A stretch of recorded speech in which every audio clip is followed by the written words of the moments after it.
right. Welcome, everybody, here to KC Happy Hour, episode number 80. It is our new day, new time, Wednesdays, 8 p.m. Eastern, 5 p.m. Pacific. Coming to you guys live from Orlando Kart Center with a couple of guys here with me and a couple that'll be joining me later on in the week. First of all, we got our KC team members, Aaron Hachmeister here with me as always. Taylor Burris here has joined our show for the first time last week in as well. And we've got returning panel member, TJ Koyen. TJ, appreciate you making some time here this week. Hopefully everything's pretty good on the home front for you. Yeah, it's pretty hectic. My toddler got his tonsils out last week, so he's a little bit grumpy this week. But other than that, yeah, just normal day in the life, 2 kids, chasing them around. But it's fun. It's fun for you. On another guy, Dad joining the show, but this time for the first time ever, Dave Sera joins us in his first of 2 weeks over here stateside. Dave, I appreciate you making the time over at the hotel and chatting with us.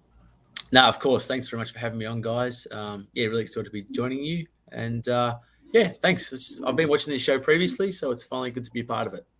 Well, it's cool to have you here. Aaron, you've got a couple bits of news for us before we kind of dive a little bit deeper into especially having Dave on and some of the stuff we got coming this week for the Pro Tour. Aaron, let's go ahead and we'll kick it off. What you got?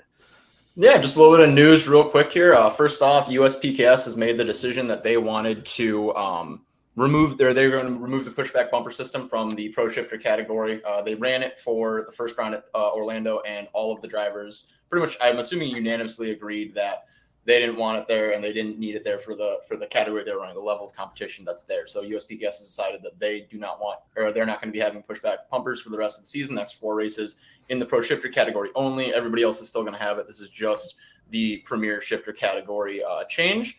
So Xander, what are you thinking? Thumbs up, thumbs down? How do you feel about this decision?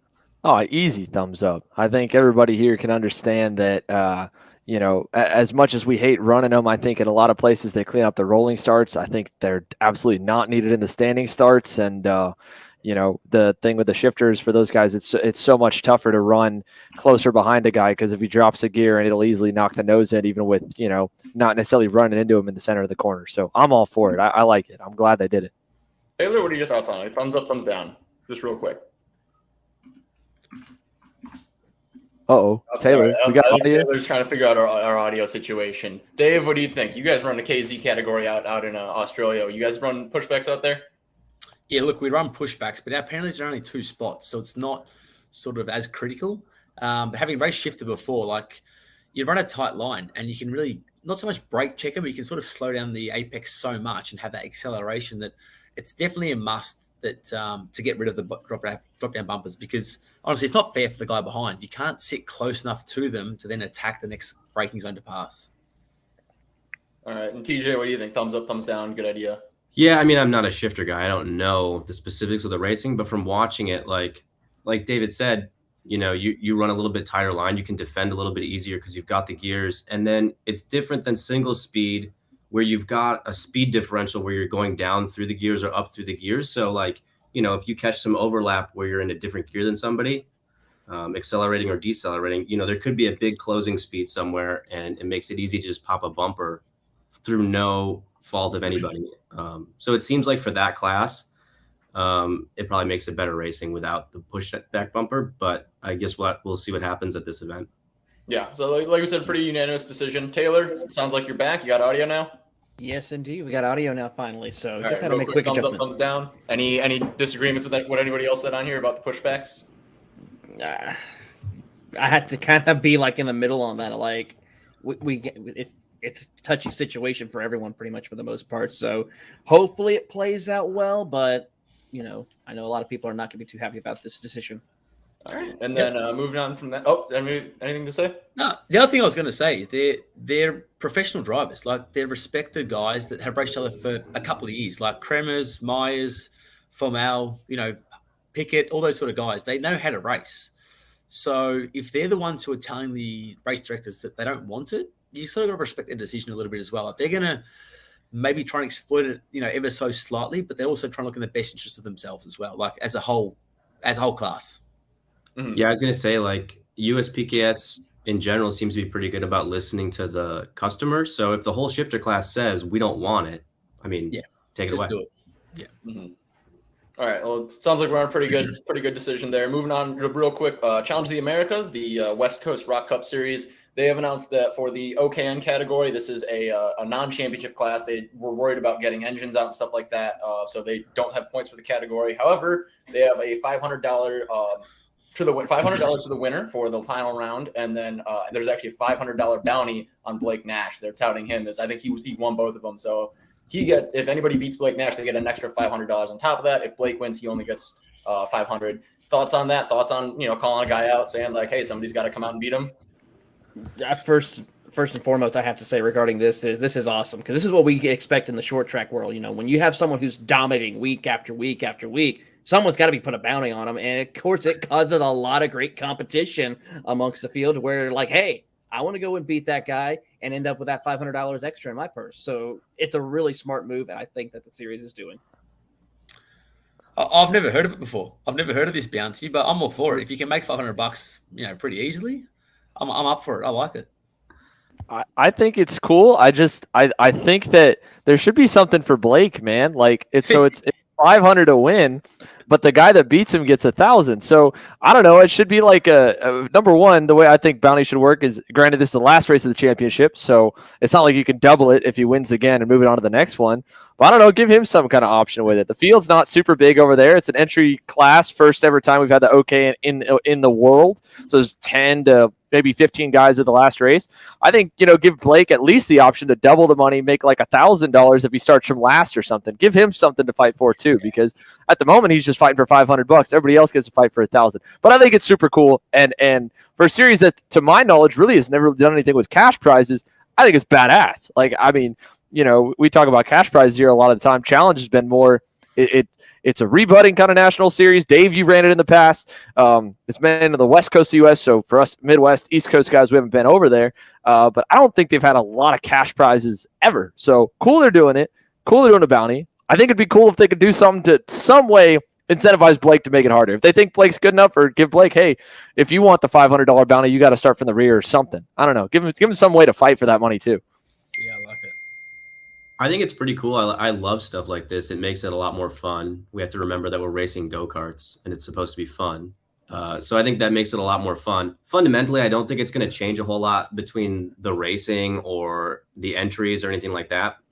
Nobody's going to go buy an OKN package this weekend so they can potentially win $500 back off their OKN package. But yeah, I think stuff like that's fun. And I agree. I think Blake should get some sort of incentive too. Give him an extra 500 if he wins all of them. Yeah, big effort for sure. Yeah. Give him something to go a little bit extra for. I think would be cool. I don't know. It's some way where he's got something to go a little extra too, because they're obviously doing it again. Like TJ said, it's fun. It's not 5,000. It's not 50,000. No one's gonna wreck him to win it, but it's cool. It's a cool little kick in the rear. And whenever someone puts a bounty on you, Dave, it's funny you mentioned you've never heard one. I figure after 17, 18 championships at some point, state titles, someone's got to put a bounty on you to go win an Aussie Win championship or something like that. Yeah, I think it's like almost mafia type of stuff with me back in the day. It's like, yeah, I can take Dave Sera out undercover, I'll give you $500 or $1,000 offload him. I think it's all under the table sort of stuff. But no, I think it's, like I said, it's a good idea. You need to reward the drivers as well. Like, I think it's you spend a lot of money to get to these races, so any reward is a bonus. I was really hoping we'd see something last year when Ryan was going on a tear at USPCast. Either give him $1,000 to start from the back and win, or put a bounty on him for the winners. He ended up getting beat at Newcastle anyways. But just something to make it, like TJ said, more fun. It's a fun sport. I like that Coda's doing it. It changes it up a little bit. Doesn't add a ton of pressure to anybody, but it just makes it a little extra interesting for the weekend. Yeah, It's For what it's worth, we did try to do our own version of it, but in our kart chaser budget, we were able to buy a $15 plastic broom for Ryan that Ryan would get to keep. And then the guy who got to beat Ryan would get to smash the broom. And sure enough, Ryan won I don't know, did he lose the first day or the second day? One of the days, Hayden. Both. I think Hayden Jones beat him both days. Oh, that's right. He swept him. Yeah. So end of the first day, we get Hayden on camera for the post-race interview next to Ryan and be like, all right, Hayden, find a way to break this room. And we at first were trying to figure out, this is a plastic room. It's not like a wooden one. Like, how's he going to break it over his knee? We didn't think he's going to be able to do it. First thing he does, pull that thing out, just steps on it right with his leg and cuts it. First try. So that was, we tried. We gave it a little bit. Maybe next year we can get like a gold broom or something. I don't know, so we can make a little more money. Just get a little spray pan. I don't think anybody will know the difference. But it was cool. Dave, big news that we had. I talked to you a little bit about it when I saw you at the racetrack today. This was a big talking point for everyone here stateside. I want to get into your background a little bit, but I wanted to first kind of talk to someone that's been in a country really geographically as big as the U.S., kind of spread out just like the U.S. is, with Western Australia, Eastern Australia. We have the West Coast and the East Coast here in the States. It still is somewhat has a divide and almost different cultures a bit, different series, different whatever. So we've never really been unified, at least in my lifetime, and much less even beyond that. But you guys over there, you have, an ASN over the sanctioning body. You have licensing. I've even seen stuff like official training and club training and stuff like that. So for us over here, it was big news that at least at the very top, right now, it's just going to affect the U.S. Pro Kart Series, the SCUSA Pro Tour. That's going to be a $150 license for the regular season. There'll be an option for temporary license for international drivers with experience.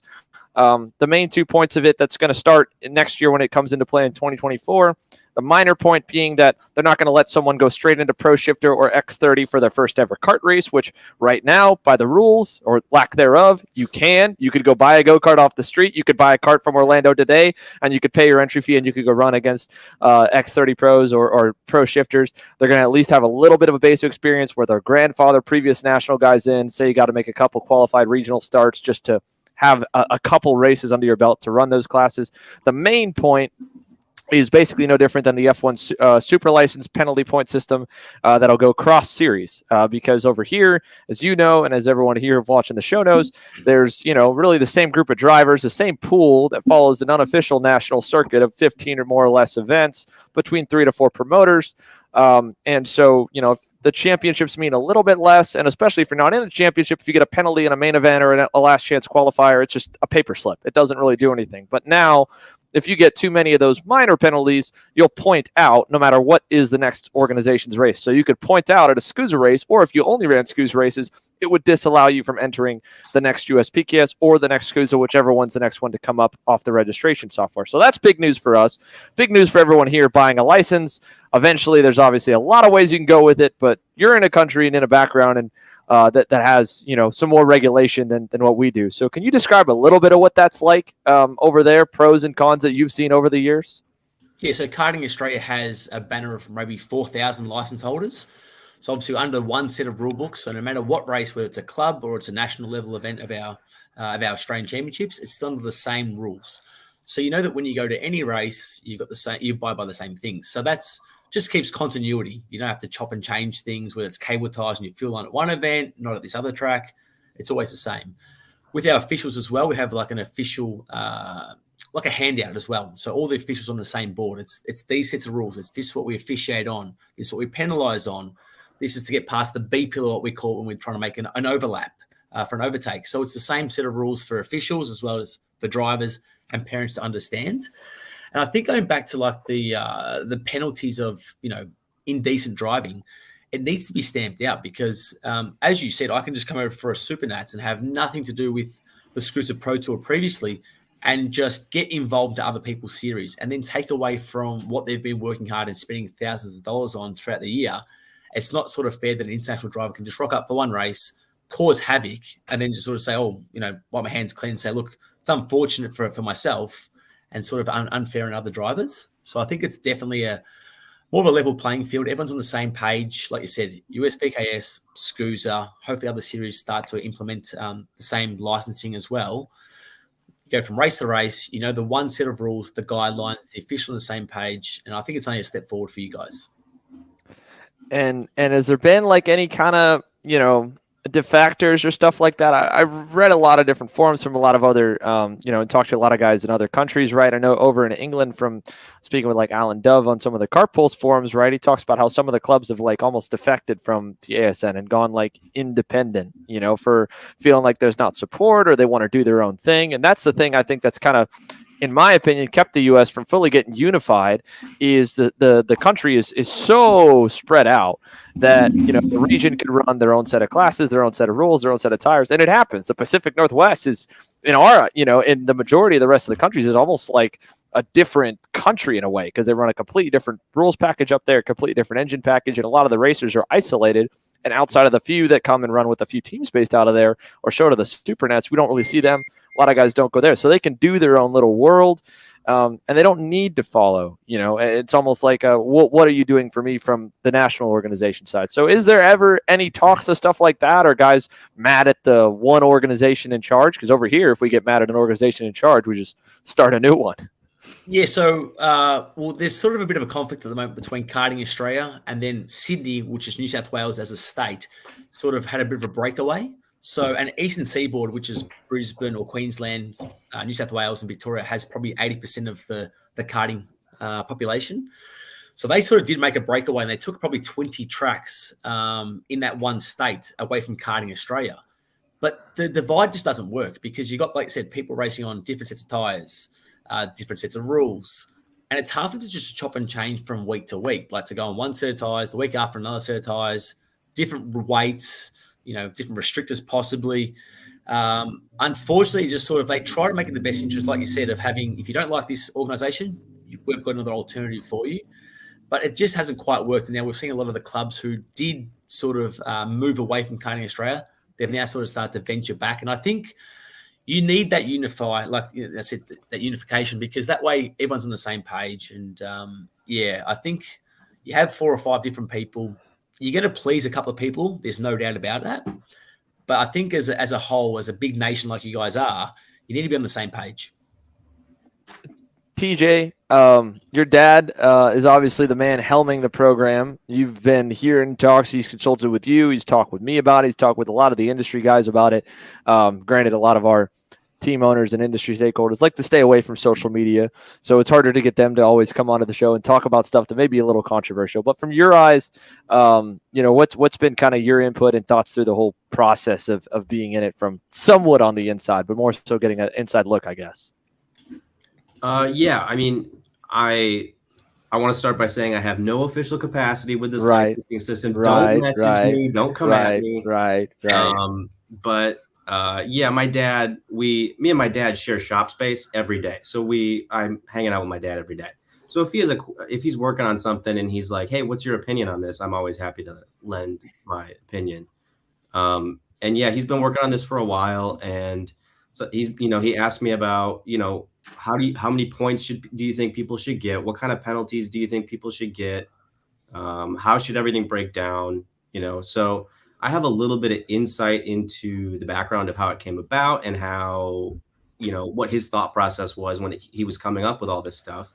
And honestly, I've mentioned this online on the Kart Pulse forum and stuff. If my dad has a bad idea, I'm totally cool with telling him it's a bad idea. He knows that I'm going to be 100% honest if I think something's a bad idea. And when he told me that he wanted to do this, I was like, I think that's, everybody's kind of been wanting this for a long time. So, I'm excited about it. I think it's a really cool thing. Like David said, it sounds like Australia has had this figured out for a long time, that you need to unify all these rule sets. You need to get it all figured out. And here in America, we have what David was talking about, where they split and now people have to run different tires and different weights and all this stuff. To us, that's been the norm for the past 20 years. You go run this series and you have to run this tire. You go run this series and you have to run this. Even if you're running X30 here, some things are allowed on the engine here, some things aren't allowed in this series. So I think anything that we can do to try to get all these major series to cooperate, I think that's a positive step forward. And there's probably going to be some growing pains and some tweaking that has to go on to this licensing system. But I think the licensing system as a whole is something that we have wanted for a long time. And it's only going to improve the racing, the professionalism of the sport as a whole. And it's going to help guide people.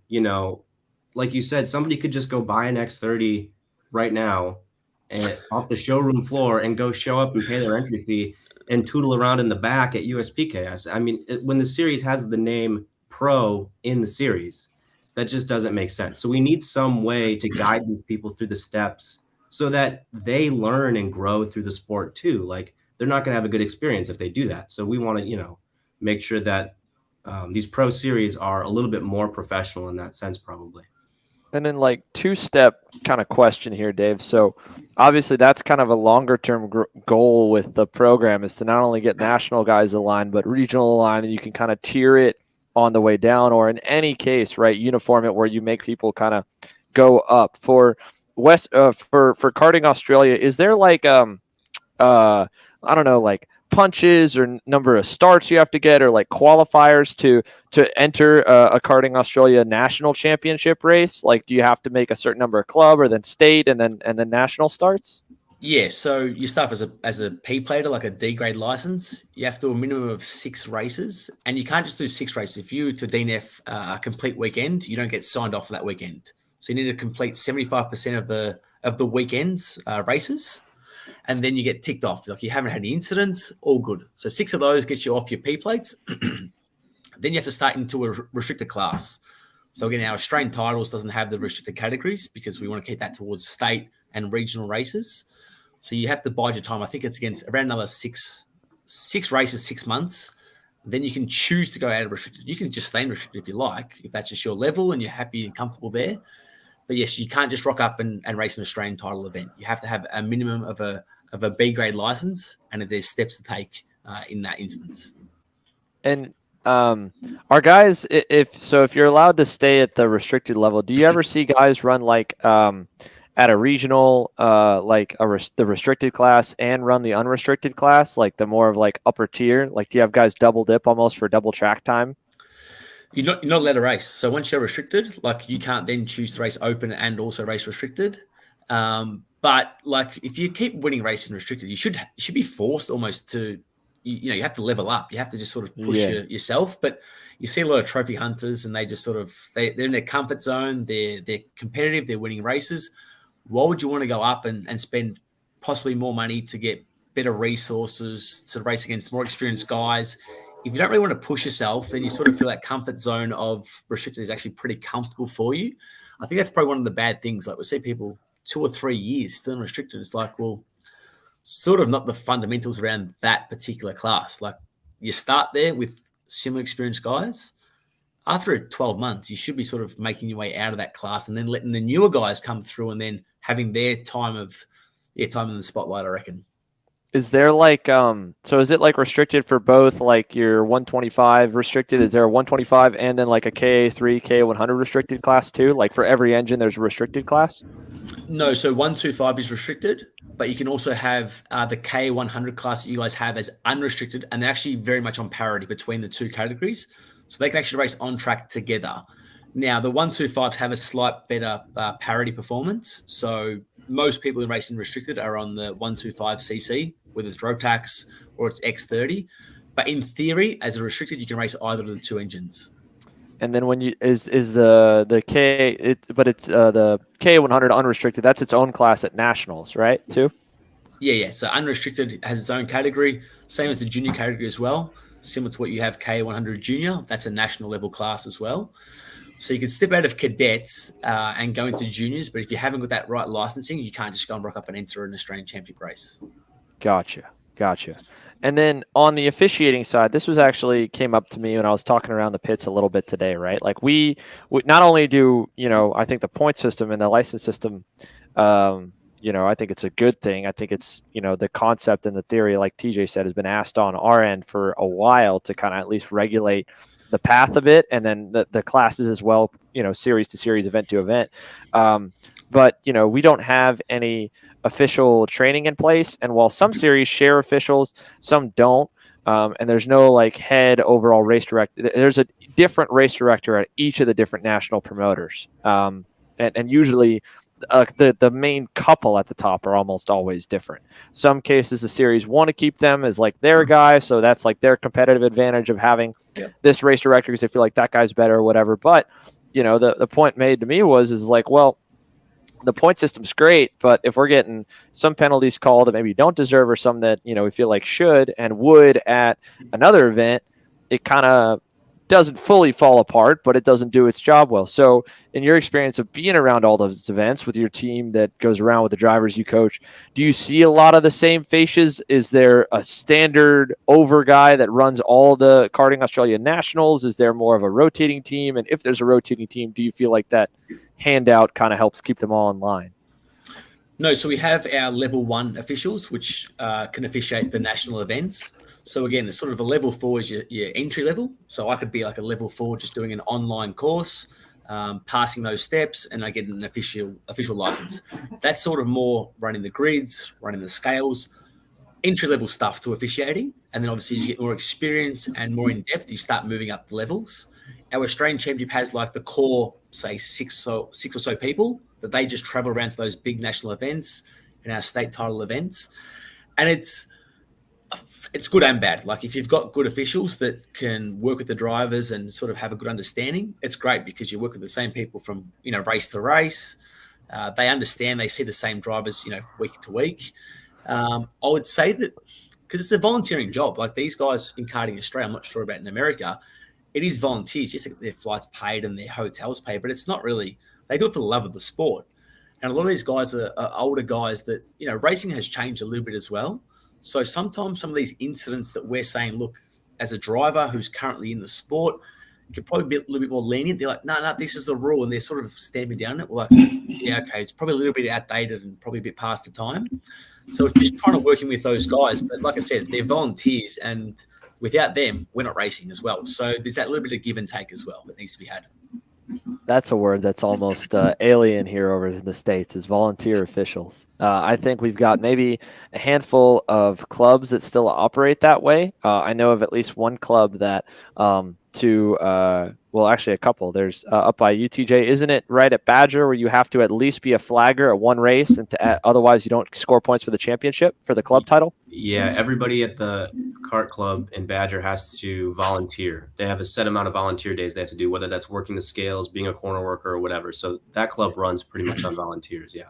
Yeah, there's only a handful. And then over here, at least at all of the touring series events, partially because they're all independent as well, so you don't have, you just don't have maybe that atmosphere or that culture anymore. Like every down to the guy that's checking tires, down to the person working the gate for pit passes, all the way up to the race director is all at a day rate over here, at least in everything that we have, for sure. So interesting, but yeah, I mean, at least then it's outlined, because I think over here, partially because it's the series that are promoters as well as the same sanctioning body, whereas like it's different where there'd be a promoter and a sanctioning body in some forms of motorsport. Some of the drivers' meetings are almost a little bit too generic in my eyes sometimes, where and it's just a overarching, hey, have respect, drive clean, or maybe they talk about one aspect, but because you've got different officials at each one, we don't have anything standardized of how we want to race. There's just different calls that get made, and even internally in the series, because there's no standard training protocol or standard paperwork of handout, there's normally defined what a penalty constitutes. So if you call an avoidable contact, it's X, it's 5 seconds, it's 5 positions or whatever.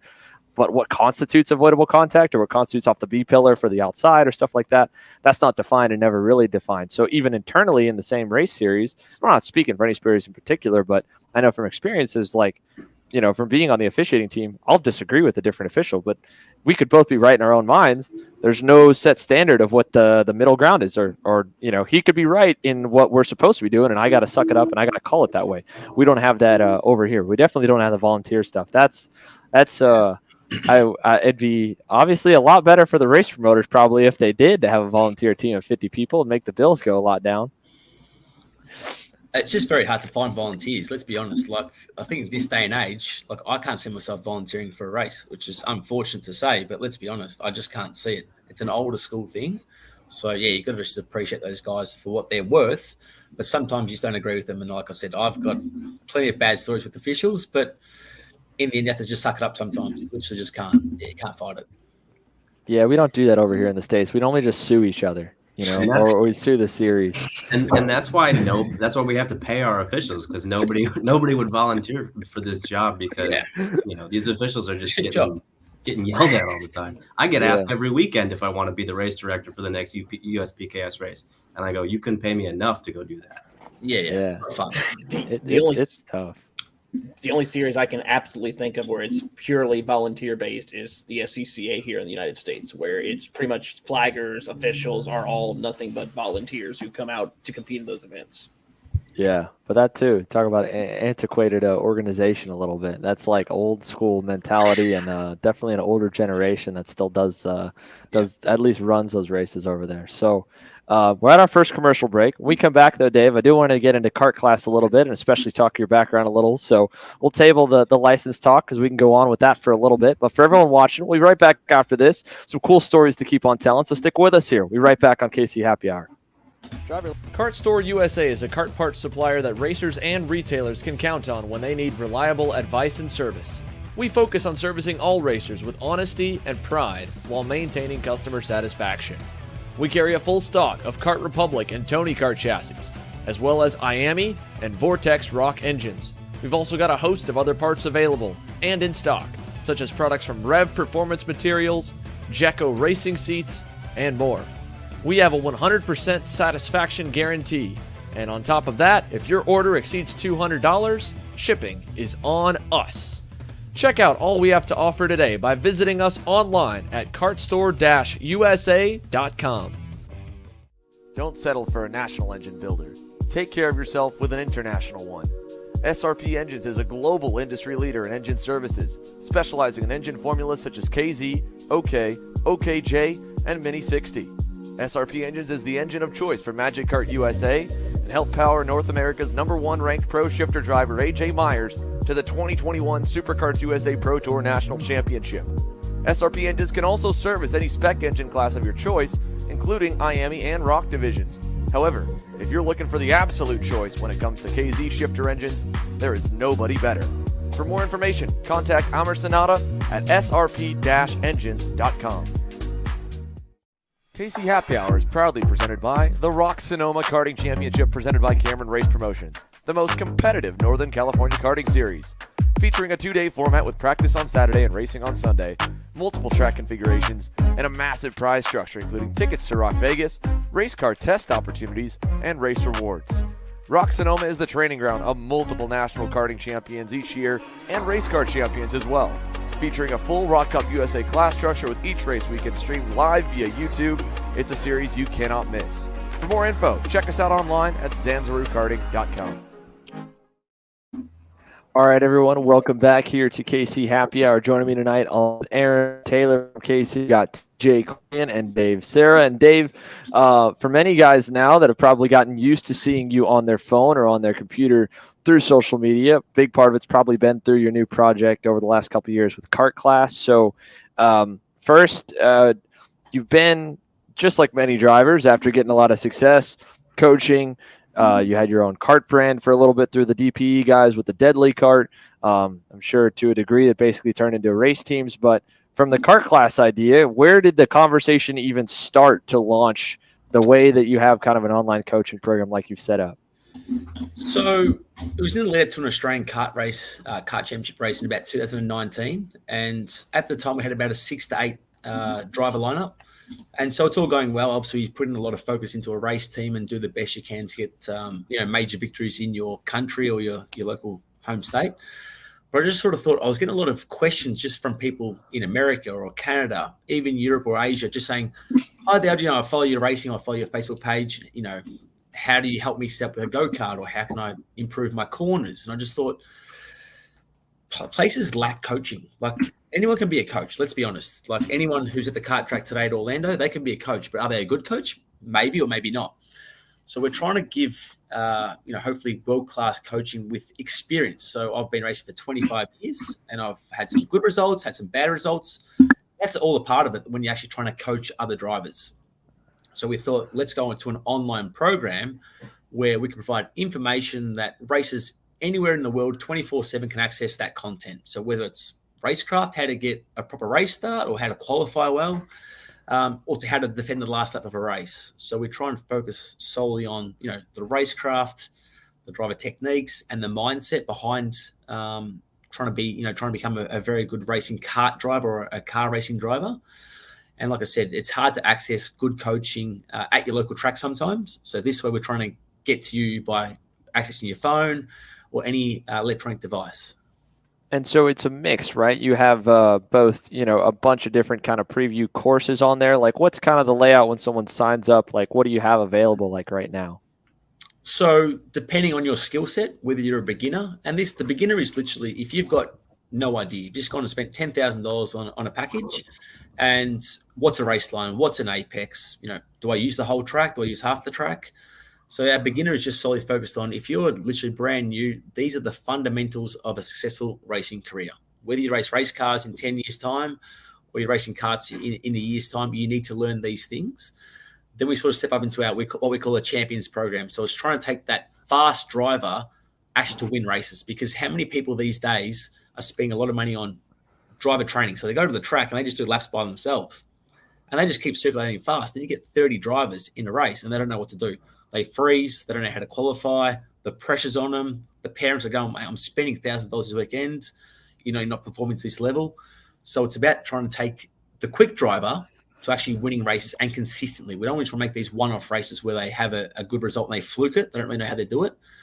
So it's trying to complete that whole racecraft package of, blocking, pressure opposition, how to be good in the wet weather, utilizing your body as well. So your center of gravity, how to change that in between corners or between conditions. So you can access that 24/7, like I said. So once you buy the program, it's uploaded straight to your phone. So you can just click on your phone and bang, it's there. And some kids that I go to a track to go and coach, like literally if they've had a bad day at school, they're tired, their iPad's gone flat, they don't want to be there. So you coach him, the parent's paying you money and you're trying your best for that son or daughter, but they just don't want to be there. Like they're just not in that mindset. So straight away, they're not listening, they're not implementing.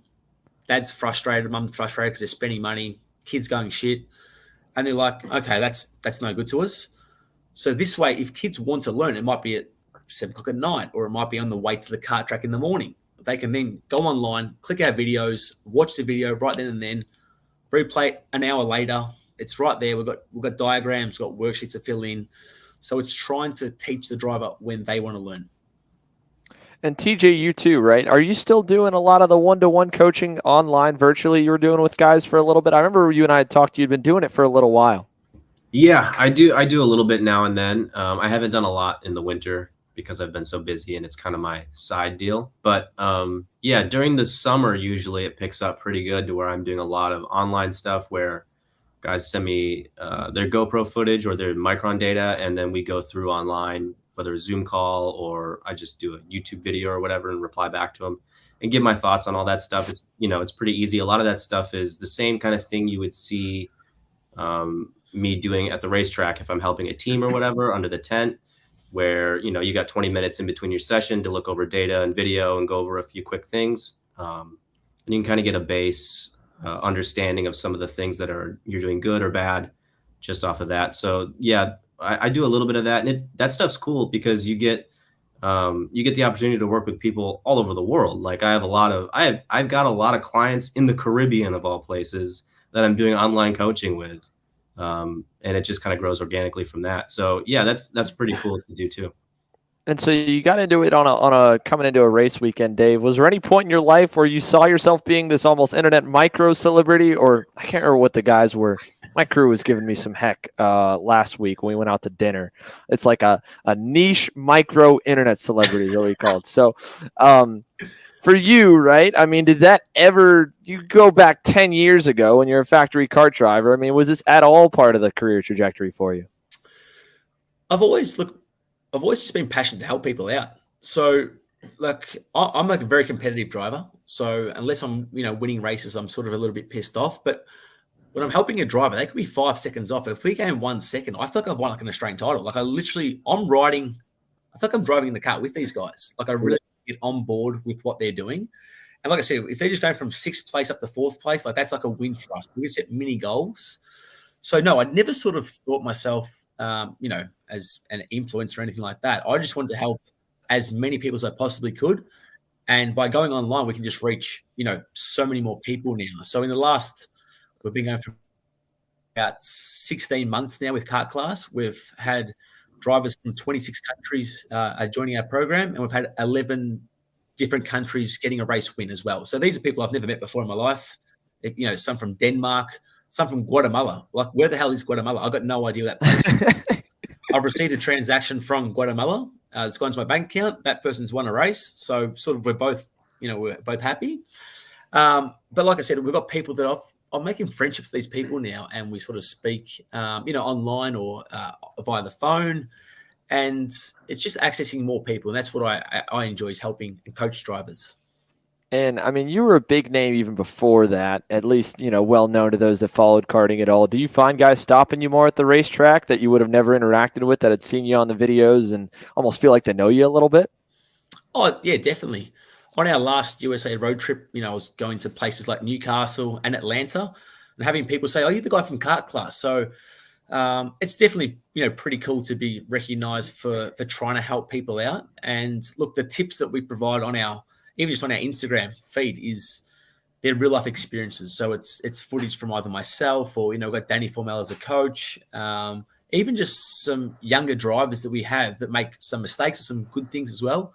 We try and promote both things. Like, these are some mistakes that you can probably learn from, and these are some good things that you can learn from as well. So you can try and implement them, to your favor. And even before that, right? You were doing, what was the trend, like when Dad says or something like that, with the photos that started? I thought that stuff was awesome. I mean, that was like, to me, there's a bunch of karting meme pages, but that probably got you out there more than any Australian title win ever. Honestly, I'd love to keep doing it. I just feel so like, I think now that I'm a dad, I feel a lot worse posting these real bad images of people just wiping each other out. And I had a few parents, they've messaged me saying, "Mate, can you get that picture down? Like, you just," yeah. So I was like, oh, I'm going to get sued or something out here. I'm just literally. That I understand. Oh my gosh, do we understand that over here? Yeah, so I'm stealing other people's pictures, and I'm just posting about these funny comments on these. I'm like, far out. I've just really pasted some poor, son or daughter. And I'm meaning in a happy way. Like, this is happy hour, and sort of meaning in a happy way, but it's not happy when you've flipped over your cart and you've maybe got a broken bone or two that I don't know about. So, but when Dad says, "Look, I might have to bring it out. If we get some good content this week from Kart Chaser or any of the photographers out there, I'm happy to bring it back." Like, it's not dead, that's for sure. It's too funny, man. I mean, your page just blew up through that stuff. Again, like, I was a nerd for a long time about this sport, so I knew about you. But I mean, seeing the engagement you got, the amount of people that would like it and comment and share, and it was the first, in my opinion, like, really branded. Not just some random karting memes page, but like, this is a guy. Like, this is a real guy. This is a public figure. Yeah. It was awesome. My wife's not very happy. She's never condoned that at all. She's obviously you don't want to take advantage of other people's misfortunes as well, but I haven't seen it that way. I'm just trying to make it lighthearted for a lot of people out there. I think it's funny. TJ, you've seen the posts that we're talking about, right? You had to. Yeah. I've been around long enough that I remember all that stuff too, and hilarious stuff. Yeah, you're right, Xander. It's probably one of the first karting branded viral meme type things that happened that I can remember. At least before, like, all the 14-year-olds that like rip all our content and do other, like, they'll pull everybody else and it'll be ultimate karting videos, whatever. But like, actually, like, a real brand, that was the Dave Sera brand that people know over here. If they forgot that you raced for the annual Supernats appearances, that's the guy who posts the really funny pictures. Oh, it's too funny, man. TJ too, you too. I mean, right? Like, I'm sure that the online coaching just kind of came out of left field a little bit for you, right? Like, you're posting online, I feel like your presence a lot was both through social media than through karting forums, about just showing your expertise and kind of chiming in and showing your results when you're more actively driving. Like, when did the first, online client for you start? When did that kind of open up? Like, like, this could be another thing that I could do that could reach people and, make a little bit of side money on too. I've been coaching and wrenching and stuff for as long as I've been in the sport, for the most part, or as long as I've known what I've been doing when I'm in the sport. So maybe the past 10, 15 years is I've been wrenching and tuning and coaching and stuff like that. And then only the past probably 4 or 5 years, I've tried to take it a little bit more seriously to make it like a business or a side business. And, I did the normal stuff, wrenching at races or, providing coaching at Dousman on a Friday or whatever I do. But then, eventually you realize, like, hey, there's opportunities online. We've got these great tools now where anybody can just make a YouTube video, or you can email your Micron data or your GoPro videos, and you can review it that way. And I saw an opportunity where that was possible too. And I think I think maybe Norberg was he was starting to make content maybe right around the same time that I kind of started to do that. So I saw that too, and I was like, oh, cool. There's like actually a market for this, for people who want this kind of stuff. So yeah, I started doing that, and it's not like a huge. I'm not getting rich off of it, but it is kind of a fun thing to offer that too. It's like Dave. I just want to, I love go-karting, and I just want to help people kind of separate reality from the BS of go-karting. Like, there's so much paddock gossip and all this like fake news go-kart stuff where people are like, oh, I need to have this engine or this chassis or this, but like, it hurts the sport for all those things, because people think, oh, I need to spend X amount of money. Like, if I don't have X amount of money, I'm never going to win a race. But the reality is, like, if you have dedication and you actually know what you're doing, or you have somebody to guide you along the path to tell you this is a waste of money, focus your efforts here, that stuff, then you can win a race too. Like, that's how I've always raced. It's never been a big expenditure for me, because we don't have that much money. We never had that much money growing up. So it was me learning about all this stuff and trying to figure out how to tune my chassis, reading books on how to drive, watching guys like Dave and being like, oh, this is how you have to drive a go-kart. That's how you make the outside tire dig in. Okay, I understand now. And then applying all that stuff. And yeah, like if you have somebody there to guide you through those lessons, it doesn't have to be as expensive as some people think it is. So for me, that's one of the main drivers, like trying to separate the BS from what really is going to help you go faster. And so to close the coaching stuff a little bit here, Dave, one thing I like to kind of have some of our guests on that we can from different backgrounds, and especially for a guy like you that's worked with so many different families of all different kinds, and just adult drivers as well, whether it's someone relatively new in the sport. Let's say I think a lot of our audience is beyond the guys that are already participating, is a lot of club racers or guys kind of on the verge of getting in or just getting in. So entry level advice on the most generic platform you could give, if you had a 1 minute to a new parent that stopped you, like what would you say to them, when they kind of talk to you? And I'm sure you've done that before, when they DM the page and ask about getting in, what should I know? Look, to be honest, you should be just trying to focus on yourself. Like, you see so many people, they buy stuff and they're literally looking at everyone else in the pit lane, and they see other people changing axles and they're checking the front ride heights or the front snipers, and they get lost and they get nervous because they felt they're missing out. So it's just focusing on yourself. And like my dad learned himself. He started at the age of like 33. He had no kart racing experience, and he ended up taking it to like Marcus Ambrose, like guys who've come over from Australian Supercars into NASCAR, and he was beating these guys all off his own back, like literally just learning himself. So when my cousin and myself sort of came through the ranks, it was just, okay, this is what Dave's skill sets are, and this is what my cousin James's skill sets are, and just working on bettering it ourselves rather than, like I said, focusing on the guy who's winning. Yes, he's got more experience probably, and you want to get to that stage at some point, but it's going to be a couple of stepping stones to get to that point. And by working on your strengths and your weaknesses, and finding out the deficiencies in what you can do, that's what I think is probably best suited for people coming to the sport, because it's overwhelming. You go to the track today, if you've never been to a kart race and you see the trucks, that's intimidating. Like, that's not good for an entry-level guy to come into the track and go, holy shit, like, what am I going to do? I can't rock up with my little trailer and go to an event and race. So it's okay, well, I've got a little trailer, and that's fine, just accepting that and embracing that. Okay, well, how can we get a bit more performance out of what we've got? This is the package we've got. It could be a 5-year-old go-kart. That's fine. But just keep improving yourself and your knowledge as well. So whether you're working with a parent, yourself, or a mechanic, having a good network of people around you, that's what's going to take you further. It's a hell of a way to send us into our final commercial break here. When we come back, we're going to be talking a little bit of preview, especially about this weekend. Especially, Dave, you got out on the racetrack, right, today? Am I right about that? Slowly. I'll go a bit slowly, yeah. But at least a taste of the racetrack here. So we'll preview a little bit about what it's like to get around Orlando. It's our final national stop here. But, of course, beyond that, we got to always hype our fantasy league up that we got for X30 Senior and Shifter. Dave's at a bit of a disadvantage as much as he follows the sport, because he's not here every single week. TJ's been following. Taylor and Aaron and myself are here. We'll give you guys our picks, our thoughts on what to kind of watch for, and especially the guys that we think will perform really well this weekend. So got the entry list pulled up. We'll do that, again, all right after this next commercial break. Ready to go racing along the Gulf Coast? Karting the Coast is a family-oriented regional series that covers Mississippi and Louisiana. Its 2023 schedule consists of 10 races spread amongst Finish Line Performance Karting in Biloxi, Mississippi, and NOLA Motorsports Park in New Orleans. To find out more, visit coastalkarting.com. From 4-stroke to 100cc to 125cc and beyond, Technokart USA has a winning option for you. Based out of Des Plaines, Illinois, Technokart USA offers both chassis designed to win in all divisions of North American karting and a top-level race support program at the U.S. Pro Kart Series, Route 66 Sprint Series, select Cup Karts North America races, and both the Rock Vegas and SCUSA Supernationals. Podiums, wins, and championships are waiting for you whenever you're ready to get on a Technokart. For more information, follow us on Facebook at facebook.com/TechnokartUSA.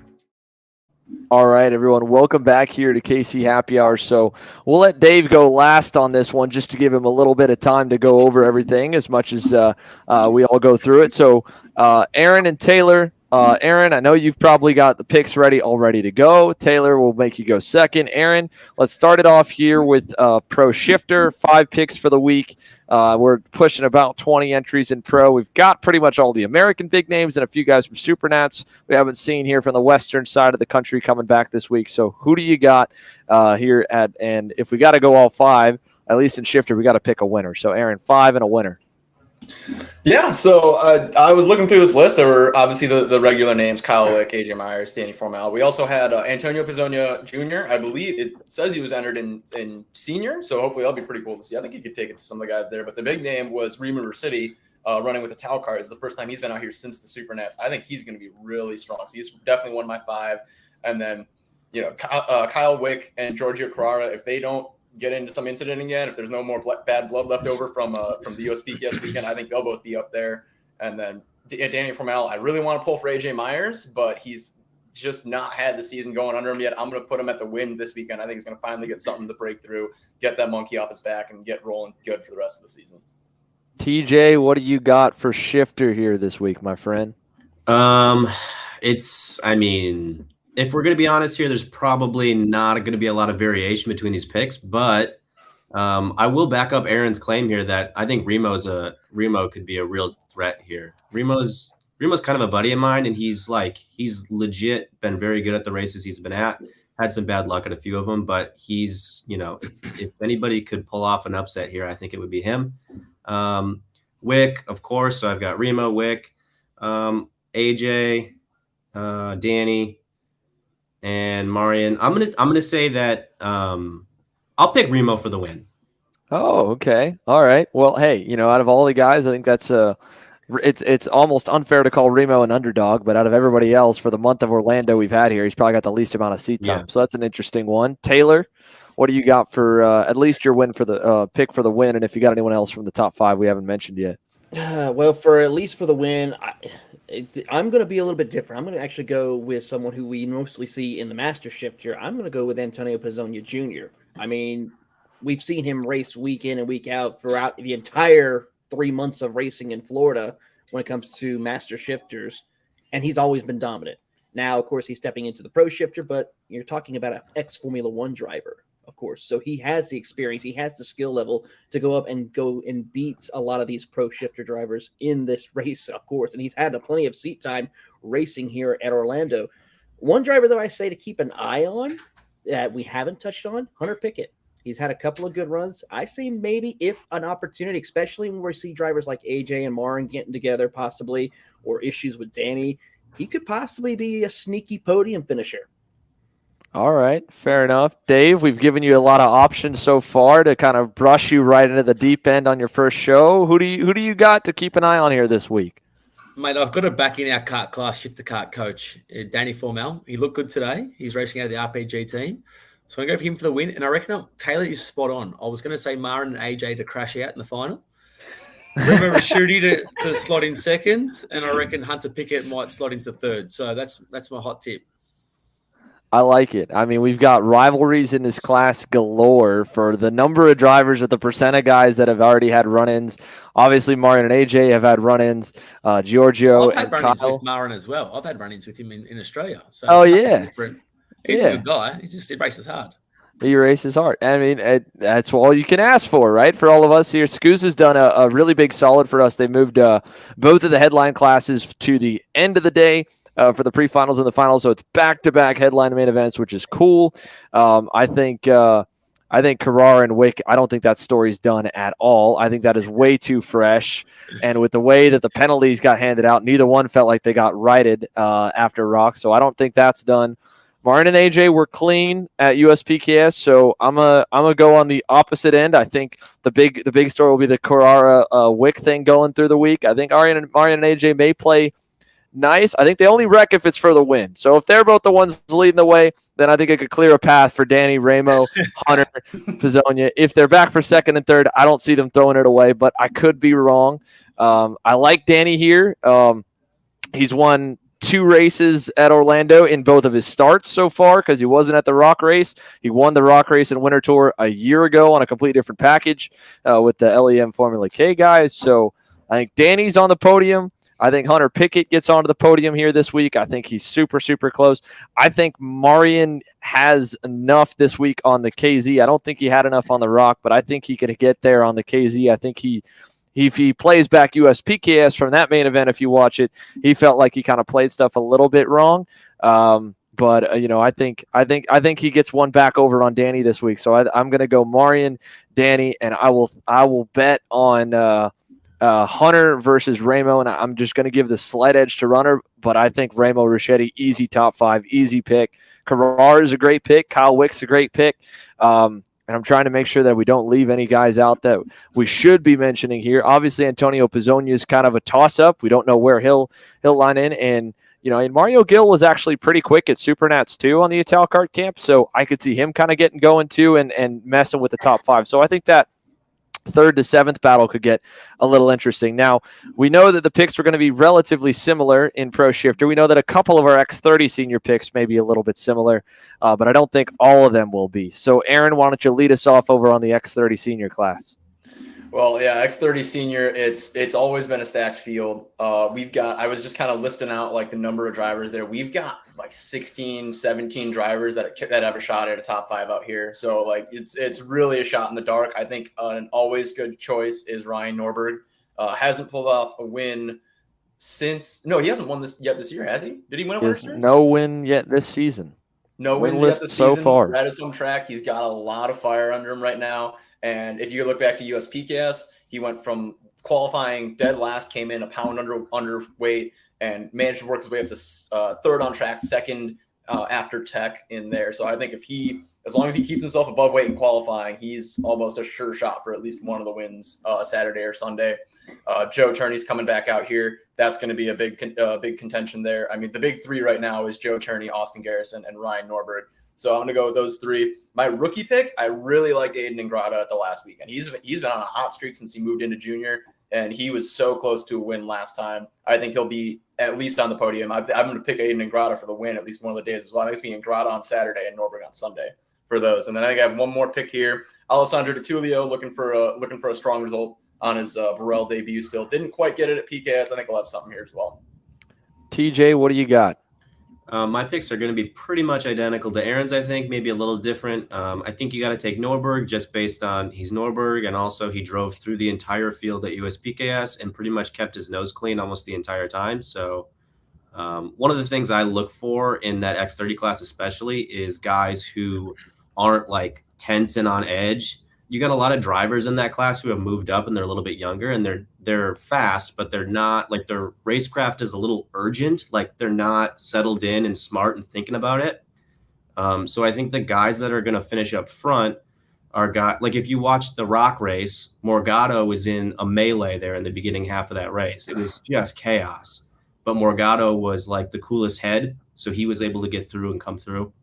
So I'm going to take Norberg, Morgado, DiTullio, I think, has the pace to do it as long as he doesn't have to start in the back, because I think he collected about a dozen accidental contact penalties coming through the field on that one final. So if he can keep his nose clean, I think he's got the speed. So I'll take him too.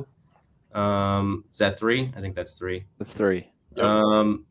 I'm going to take Ingrata for my rookie pick too. Ingrata's shown that he's definitely fast enough. He just has to put the whole weekend together and not like get involved in silly scraps and like get cleanly through his overtakes. It seems like he gets caught in battles a little bit where he needs to like clear the guy and get away, and he just doesn't do it all the time. So I think if he can get through the field and keep it clean at the front, I think he's actually a threat for the win too. And then, yeah, Joe Turney, obviously Joe Turney. All right. Fair all the way through. Taylor, what you got? I mean, you got to go with momentum first and foremost. Joe Turney, of course, picking up a win during the SCUSA Winter Tour or SCUSA Winter Series in Homestead. Of course, we saw him over in Europe kicking butt when we were over in Texas, in Houston, when we were watching the finals going on over there. So I think he's going to be one who's going to be probably the favorite to come out on top. Now, you got to go with the fact this is Norberg's home in Orlando, so he is going to put on a stellar run as well. But I feel like there's some rivalries that are going to be happening. I mean, you remember the incident that he had was Zachary Clayman DeMello, of course. You got to throw in that factor. How well is Zachary going to be playing and racing with Norberg? You know, Morgado is definitely also one that you have to watch as well for this competition this weekend. And then finally, I'm going to go, of course, with the rookie, Aiden Ingrata. Hands down, been the best rookie out of these classes for the X30s. And my last one, I'm going to throw in Austin Garrison. I think he's showed a little bit of speed. As long as he keeps his head out of trouble for certain points during the race, he could maybe be a sneaky top 5, maybe podium finisher, given the fact of what could overcome any of these situations, especially with some of the rivalries we've been seeing in this class for the past few weeks. All right. Dave, what do you got looking at it from the outside? Look, working with RPG, these guys are better back in Norberg. Like I said, home track. I drove his kart today about 7/10 slower than him, so he's got a bit of speed at this track.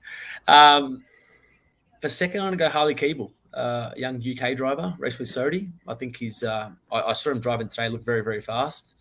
So I'm going to back him in for a podium. Joe Turney in third.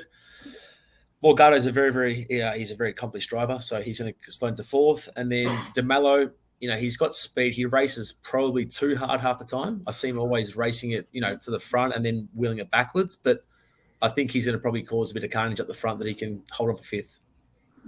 I think that's a fair pick. Now, we know we jokingly talk about the rivalries between the pro shifter guys. I don't think I've seen one as nasty as DeMello and Norberg with as much rocket fuel added onto it. So I know that's going to have the official spotlight all weekend, and you can bet. I don't think there's going to be any big takeouts, but if there's anyone that you have to bet money that there's going to be a jab at, it's going to be one way or another in those guys if they are together. Now, again with Ryan, he pulled it here over Diego Contecha, who was quick and then broke in the main event out of the lead group at USPKS.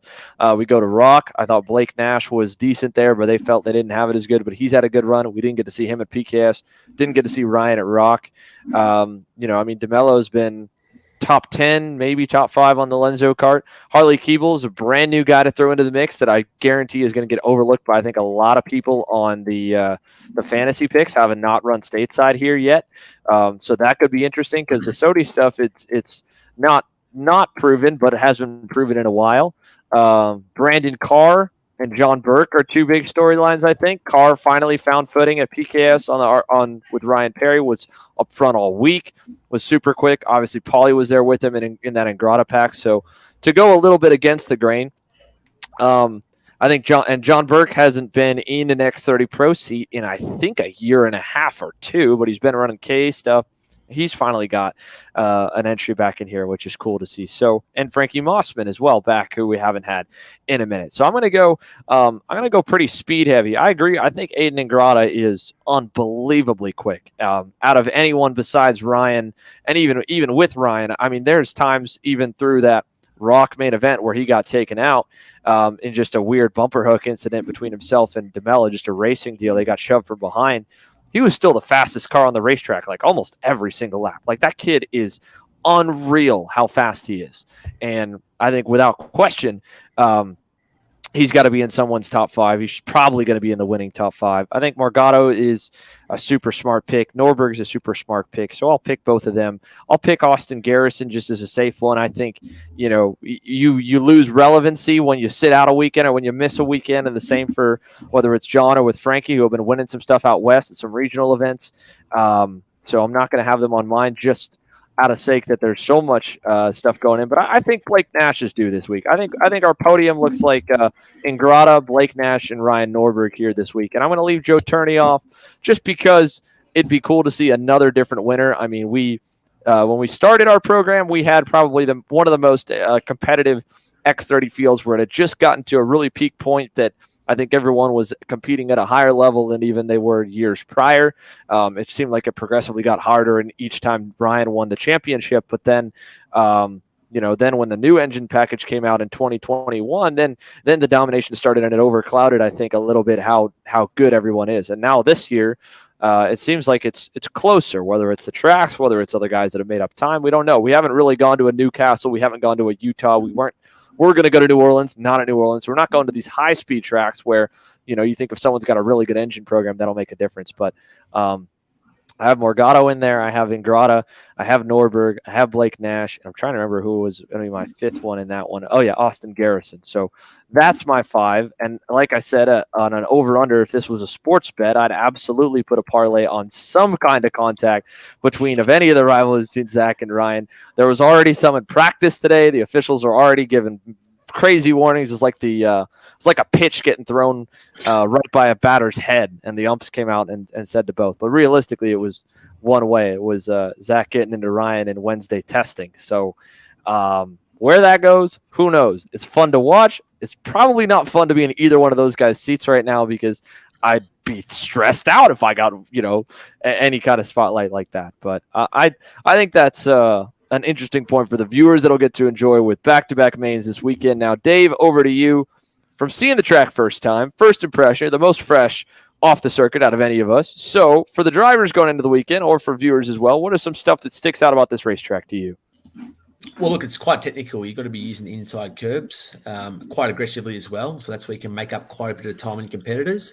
But with this tyre that we're not familiar with from an Australian point of view, it's just not laying down the rubber. So I saw that firsthand in Vegas racing there, and I thought just a street circuit, cooler conditions. But now going to a more of a permanent circuit that's had a lot of races there in the past few weeks, it just doesn't have the grip level that I sort of was accustomed to and what I thought was going to be happening. So I think just the change of conditions from the cooler mornings where the track's fast, so when the heat comes into the track and then it gets a little bit slippery, just drivers and teams stay on top of that. TJ, from stuff you've witnessed over the last few weeks, any thoughts coming into the stream this weekend too? I would just say that this track, like Dave said, you've got to attack the curbs to be fast. So you do tend to see some mechanical failures. Lemke has his battery fall off or whatever. Stuff like that happens. So you've got to be aware of that. Make sure all the nuts and bolts are tight on your go-kart. Make sure you're checking your seat struts that they're not broken after every session. So I would say, we might get some sort of crazy result where somebody breaks out of the lead. That's not out of the question. So, I would say mechanical DNFs might become a factor too. Yeah, this track's tight. It has a few bottleneck sections even off the start. And Dave, you haven't been here for every single week that we've run, but those pylons that were near some of those inside cones, they didn't exist a week ago, and some of them didn't exist 2 weeks ago. So it's even though we've gone to the same track multiple times over, the lines changed. Even talking with Danny and Marion about it a little bit, that they're hitting one curb in a different way because they can't get as close to a different one in that infield chicane with where they put the pylons. So that'll be something too, because on the starts, both guys getting forced onto a curb or sometimes just taking an evasive route, like out of turn 2 headed through turn 3, that left-hand kink just gunning through the grass or cutting over the runoff. So that'll be something to watch for all the viewers on the start, is maybe have a counter of some kind of the guys that try to cut the racetrack and pay for it, because every week it seems like we've added something more, and USPKS was first through the wall. So it'll be very, very fun to watch this week. We've got 230 something entries, I think, more or less. It's probably going to end up right around that number if I had to guess. Stuff is still around the 30 mark for everything except K Masters is a little light, Master Shifter is a little light, and X30 Junior is right around the 20 mark. Everything else is 30 plus, which is good, which means you got good fields, good racing. But for Dave, since we weren't sure when we'll get you on the show next, when it works out good for you nighttime and stateside and all, where can everyone find more information on kart class and stuff you do here? A little shameless plug. No, look, obviously, if you want some random tips, some kart crashes, go to the Kart Class Instagram, which is literally just Kart Class. Or if you want to know a bit more about our programs, just kartclass.com so we can try and help you guys out. All right. Well, Dave, we thank you so much for joining us. TJ, thanks as well as always for joining the show here. We're going to sign things off. So thank you, everyone, for watching KC Happy Hour. Make sure you tune in this weekend's coverage, courtesy of Superkarts USA. Fully free. You get to watch the qualifiers, the pre-finals, the mains. It's something we don't always get to do here, but a big kudos to SCUSA, all of the Pro Tour, the Supernats, the Winter Series, fully free to view in 2023. Live coverage kicks off 9 a.m. Eastern time here, 6 a.m. Pacific, and wherever that translates out, wherever you're at around the world. So all that kicks off, more press coverage and more stuff to come. But in the meantime, thanks for watching, and we'll see you guys next Wednesday.